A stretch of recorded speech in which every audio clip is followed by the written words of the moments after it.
Tonight in the news, the underground mine fire in Centralia comes up in Washington. We'll have a satellite report. A Luzerne County baby is out of surgery, but doctors don't know yet if Guy Wright's eyes are open. And the little ones get prepared for open heart surgery in Danville. I'm Frank Andrews. Newswatch 16 Update is next.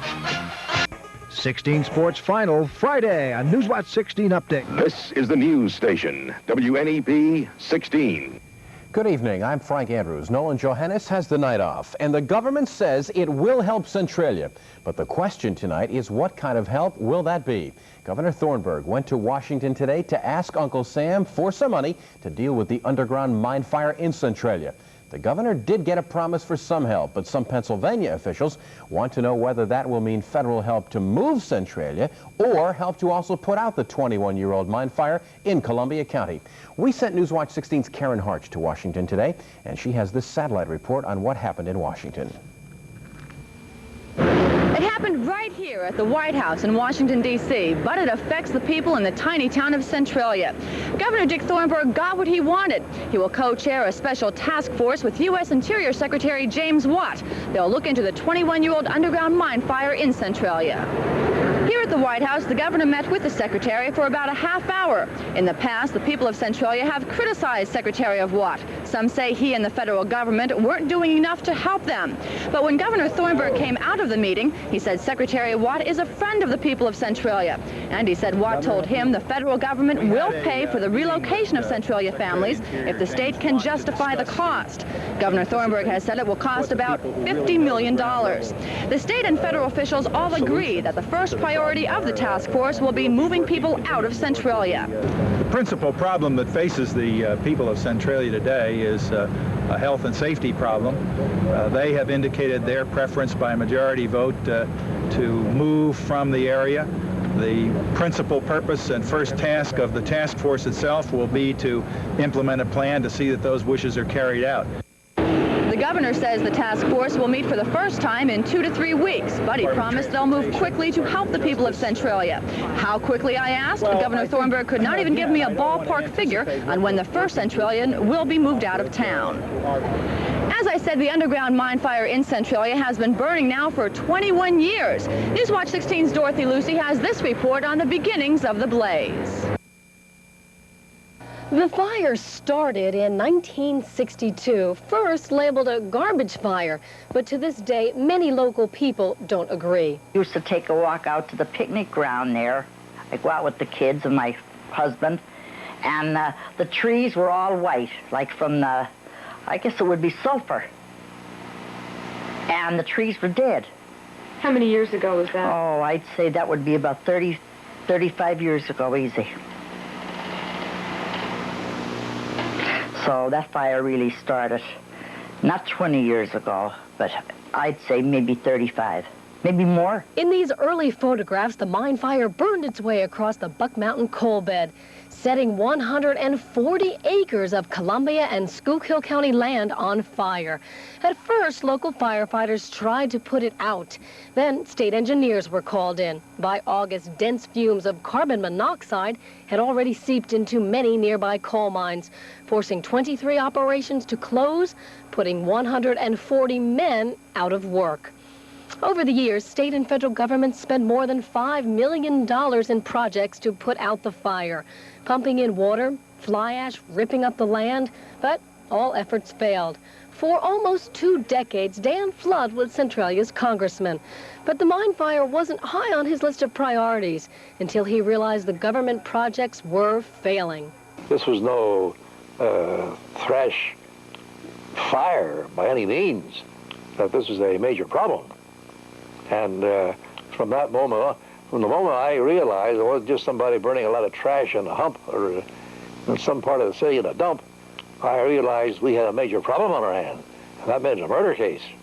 And that's the way I've handled it ever since. On Valentine's Day, 1981, 12-year-old Todd Dombowski was playing in his grandmother's backyard when the earth opened up below his feet. I seen smoke, and I thought I didn't want my grandmother, to go over near because she's elderly, and I was worried about her, so I went over to see if it was the mine fire, and when I did, I just fell right through.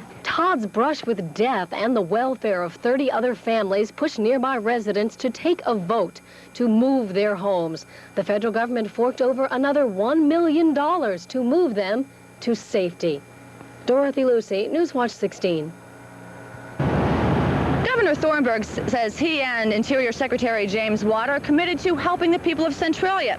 I've talked to a lot of Centralians in the past, and they always had this gripe. They say the government was always too concerned about the mine fire and not concerned enough about the people.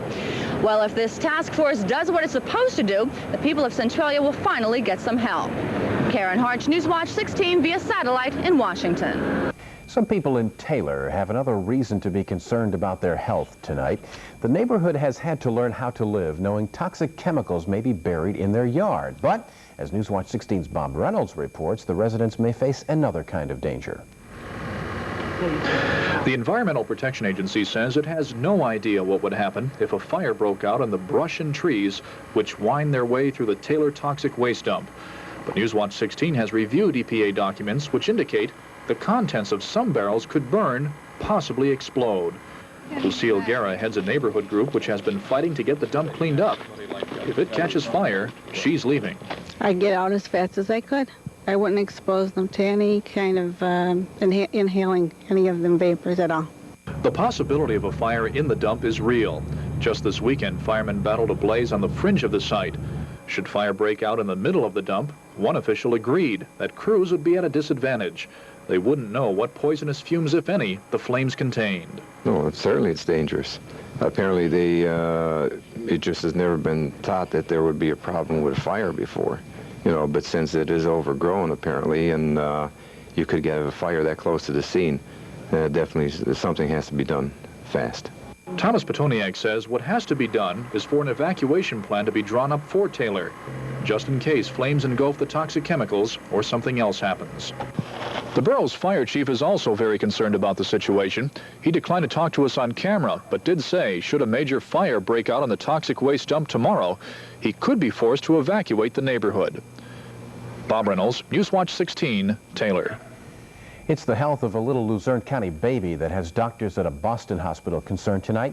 16-month-old Guy Wright of the Luzerne County community of New Columbus had a 4-hour operation today aimed at giving him eyesight for the first time. Doctors say it'll be a while before they know if the surgery worked, and also say Guy may need more surgery in the future to give him sight. It's thanks to the donations of some local Lions Club members and neighbors that Guy and his family were able to make the trip to Boston for the operation. Doctors say little Guy Wright resting comfortably tonight. Some children facing open heart surgery, along with their parents, met together tonight at the Geisinger Medical Center to talk about the problems they'll face during and after that operation. But as Night Beat reporter Bob Costantini reports now, after the meeting, the families seem to take heart about the future. Two-year-old Benjamin Rapchak of Bloomsburg, too young to understand what will happen to him sometime in the future. But at this outreach session at Geisinger Medical Center, his parents are learning more about the effects of open heart surgery Benjamin will have to go through. They have talked about continued medication for long periods of time, anytime the child has any kind of injury.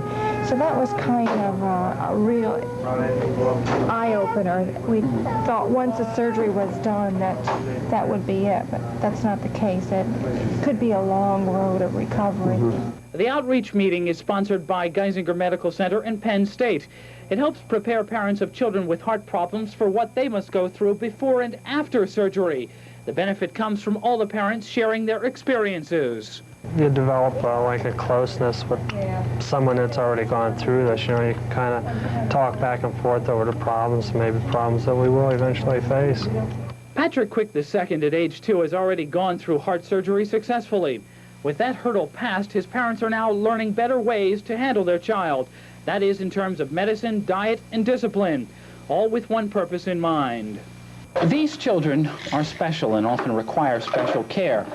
But as you can see, they can do normal childhood things. And that's the aim of the Geisinger Parents Outreach Program. Bob Costantini, Newswatch 16, Danville. Coming up, meteorologist Tom Clark will try his luck with the rest of the week's forecast. Hey, Joe!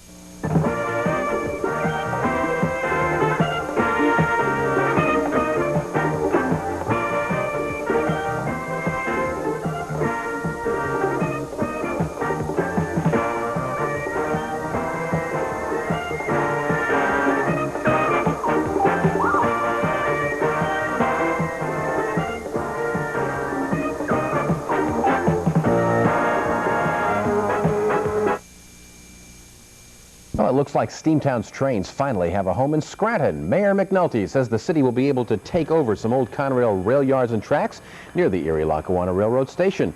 Tracks are needed to hold the locomotives that will be moved from the Steamtown Rail Museum in Vermont to Scranton. Under state law, the city can condemn land for public use, and the mayor says Scranton would use that law to take over the old Conrail yards in Scranton. And I guess you might say we're in the caboose of summer. Let's go out to the backyard and find out if we have any more summer weather. Hello, Tom. Hello, Frank. I think the train has gone by for summer.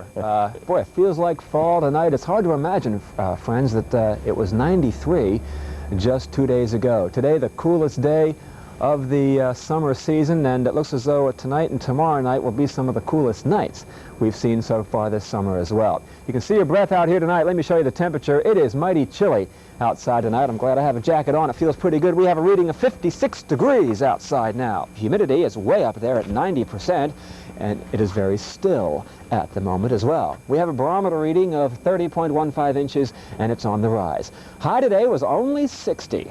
The normal high for this date is 75, so well below normal for today. The low last night was 53, records 92 and 39 set back in 1943. A wet leaf, one of millions across northeastern and central Pennsylvania this afternoon. Now here we have a stalled front along the eastern states of the U.S. Very hot air to the south, very cool air coming down from Canada. Where they meet, you have upward motion and a lot of clouds and a lot of heavy rain down in Greensboro, North Carolina this afternoon. An inch and a half of rain in 1 hour.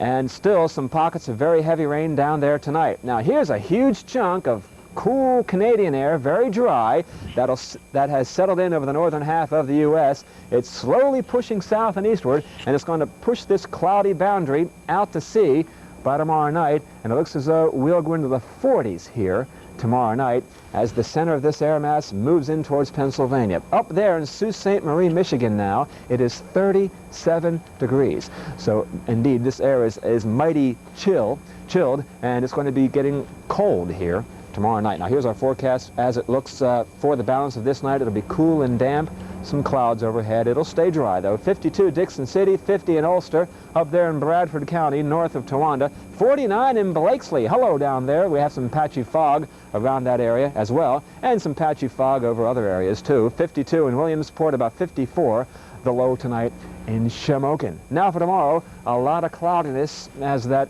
front stays nearby to the south. Should be a dry day. I expect nothing more than a brief shower, but on the gray and cool side, 61 the high in Clark Summit, about 60 in Beaver Meadows over there in Carbon County. That's just east of Hazleton. 66 in Pottsville, and look up there in Canton, 64, 65 in Milton. A northeast wind keeping things nice and cool at about 12 miles per hour. Now there will be some sun breaking through those clouds in the afternoon tomorrow. 62 degrees. Look at Thursday. Beautiful, invigorating, fresh, cool, and comfortable. 65 degrees. Partly sunny on Friday. Another dry day at 68. And a storm now way out in British Columbia, Canada, will move in and will likely bring us some showers on Saturday. But I don't know about you. I think these cool temperatures are kind of nice for a change. Kind of nice, Tom. I think the leaves will start changing color any day. Thank you. Any day. Have a nice evening. Coming up, conclusion of 79 in Mind. Joe Zone hits triple figures. The story next as Newswatch 16 Update continues. If it happened, we were there.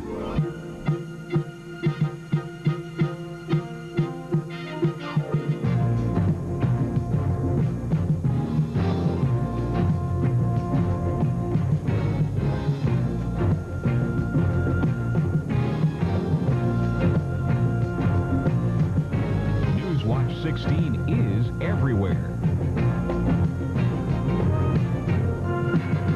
We have all that other news aside. Let's get to the big story. 79 was only in your mind, eh? Yeah, you weren't kidding. Big scoreboard behind me. 3 months of abuse and embarrassment, it seems. It all came to an end today at the Wilkes-Barre Golf Club. 79 in mind when we started our Learn to Golf series back in June.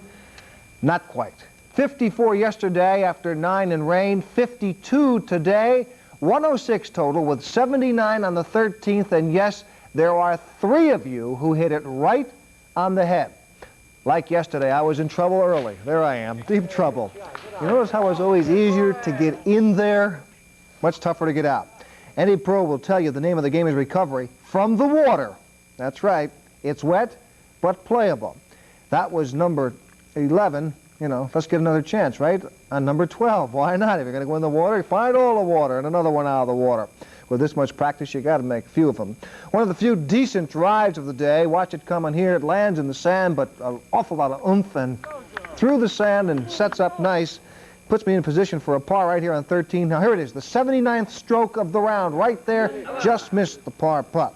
Okay, came on 13. No par on 16, line 4 on the par 5. This one's got a chance right there. There's a par 5, the only par on the side. Then, now watch this. Coming home now on number 18. Testy little chip off the edge. Not quite. There's stroke 105, and there, watch this now. The reverse angle. The slow-mo, head down, stiff wrist. Boy, if you could do that all the time, you'd have it. Okay. And then finally, coming up now, wrapping it up, stroke 106. That is in the hole, and that is what we ended up with. Now, our contest asked you to guess my total score for 18 holes, 106, plus as a tiebreaker on which hole I would reach the mythical 79. That was on hole number 13. 3 people were right on the money. Bob Greenlee of Millville, Paul Brennan from Pittston, and Judy Evans of Factoryville all guessed the total and score. Several people had one or the other. Several people had also sent some in with more than one entry. Other people sent them in late. All those people were disqualified. Just 3 people left. We have 3 correct entries, so we're going to put them now in a hat, pull out a first prize winner. That, of course, will be for the set of golf clubs. The other 2 will be consolation prizes, which are beautiful Lynx metal drivers. They'll go to 1 each. So we've got a great Yankee hat here. I've got 3 of them in there. Frank, you want to pick? Sure, if you'd like. Okay. Frank Andrews, go ahead. All right, we'll take this one. Okay. Paul Brennan, Pittston, Pennsylvania, has won the set of golf clubs. Congratulations to him. Our other 2 consolation prizes, as I said, will be Lynx drivers. We'll be giving them out. Hopefully, we'll have Paul on our show later this week. We can present him to him in person. And that wraps up that great series. Great. Okay. Mets, 5-1. Montreal won, so they are back in first by a half. Pittsburgh beat St. Louis 6-0. They're 3 back now. The Cardinals, Pirates 1.5 back. Cincy beat Atlanta, and L.A. beat Houston, so the Dodgers are now 4 up. Orioles trying to close the door in the American League East doubleheader with the Red Sox. Orioles get 3 in the 12th. They go on to win the first game 7-4, and they lead the second game, second game now in the 7th, and they're leading 3-0. On the board, there it is. Baltimore ready to move into a big doubleheader win. Yankees, now they got the pitching. Where was it over the weekend? Shirley beat Milwaukee 2-1, Detroit 3, Cleveland 2. The nonsense they call the America's Cup, supposed to get underway today in the water off Newport, Rhode Island, an Australian boat trying to take away the America's Cup from the American defenders. No wind today, no race today. They'll try to start the best-of-7 series again tomorrow. Pocono Downs, 1-1, 1160, and the 4th triple, 1-5-4, 3750. Now, let's take a look at the fishing forecast for tomorrow. Look at the great time there, very early, 7 a.m., and then a couple of short peaks, and then later on in the afternoon. That's all of it. Give tonight your best shot. I'll see you tomorrow. Play a game without cameras following you, and maybe you do better. It's not easy. Thanks a lot, Joe.